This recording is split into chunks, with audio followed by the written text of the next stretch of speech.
Hi there, I'm Claire from english-at-home.com.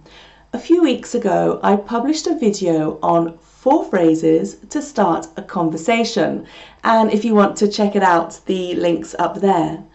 And then someone asked me about how you end a conversation or a phone call. Now this is a really good question, because if you don't know how to end a phone call, it can be a little bit difficult. So for example, you'll say bye, bye, bye-bye, bye-bye, bye-bye, and it can go on forever. So in this video, I've got some useful phrases for you for ending conversations in different situations. On the phone. In a business call, what you can do is to summarize the main points of that call. So for example, if you are arranging a meeting, you could say at the end of your phone call, so we're meeting tomorrow at 2 o'clock in your office, right? Then the other person says, yeah, that's right.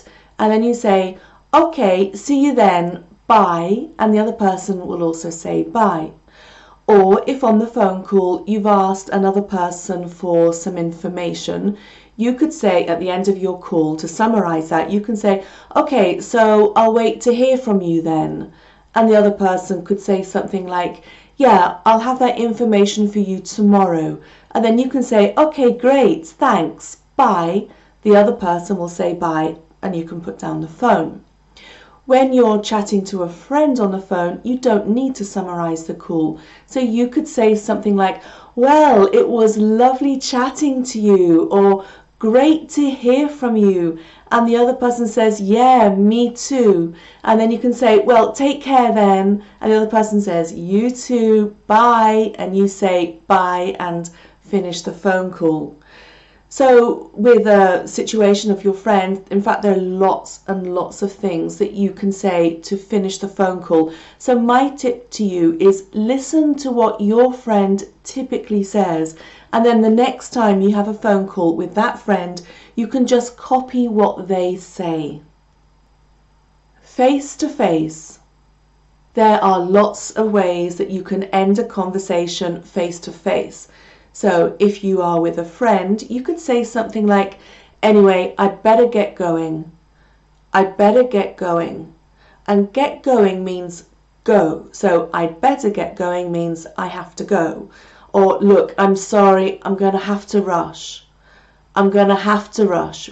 It means I'm in a hurry, I have to go quickly. At a business event, there are also different ways to leave the conversation, to finish the conversation. One way is to say, would you excuse me for a minute? There's someone I need to talk to urgently. Would you excuse me for a minute? There's someone I need to talk to urgently.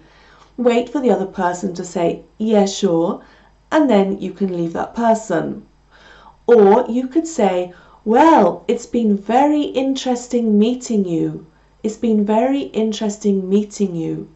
And that also signals that you've come to the end of the conversation.